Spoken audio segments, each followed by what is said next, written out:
एक टरबूज आहे, हे आपण बारीक बारीक काप करून हे पाण्यात टाकलेलं आहे.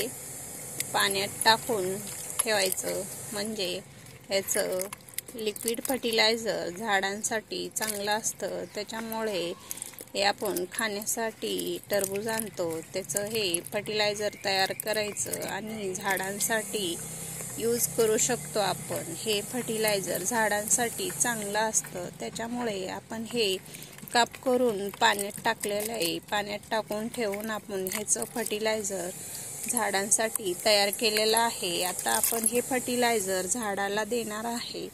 तर आपण याच्यामधून हे फर्टिलायझर तयार झालेलं आपण हे काढून घेणार आहे.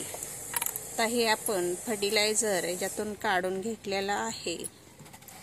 मस्त छान असं फर्टिलायझर तयार झालेलं आहे. हे आपण झाडाला देऊ शकतो कोणत्याही. हे आपल्याकडं चिनी गुलाबाचं झाड आहे, त्याला आपण हे टरबुजाचं फर्टिलायझर हे देऊन घेतलेलं आहे. ह्याला छान असे फुलं यायला मदत होते, त्याच्यामुळं आपण हे टरबुजाचं फर्टिलायझर घालून घेतलेलं आहे.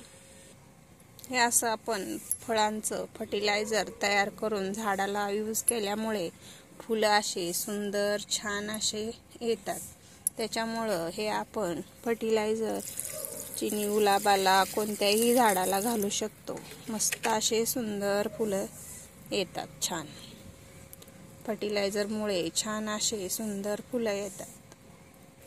हे आहे आपलं पर्सलेन. किती सुंदर फुलं आलेले आहेत, छान मस्त फुलं आलेले आहेत. याच्यामध्ये आपण मिक्सअप लावलेलं आहे, त्याच्यामुळे वेगवेगळे फुलं सुंदर आहेत. पर्सलेनचे पिवळा आहे, गुलाबी आहे, व्हाईट आहे, याच्यामध्ये मरून कलर आहे. हे 5 कलर आहे त्याच्यामध्ये. आपण हे फर्टिलायझर झाडाला देऊन घेतलं की छान मस्त सुंदर असे फुलं येतात. त्याच्यामुळे हे फर्टिलायझर देणं गरजेचं असतं.